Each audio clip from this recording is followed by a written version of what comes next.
Mana yang lebih baik? Wariskan tanah ataupun emas? Sebenarnya ianya sangat subjektif. Tanah mungkin mempunyai keluasan yang sama, tetapi jika lokasinya berbeza, nilainya pasti akan berbeza. Belum lagi kita ambil kira tahap kesuburannya.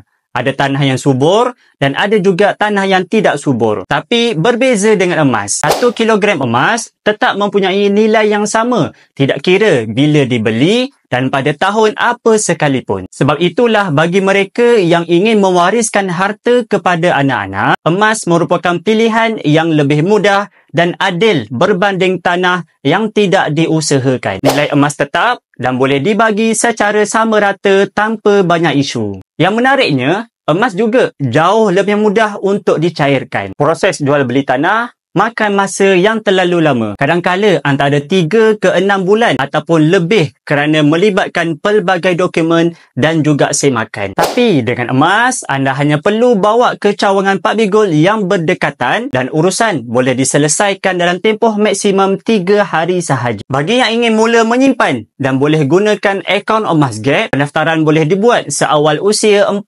hari. Dan simpanan boleh bermula dengan hanya RM100. Jika anda sudah bersedia, boleh tengok pin video tutorial di profil. InsyaAllah saya bantu sebaiknya.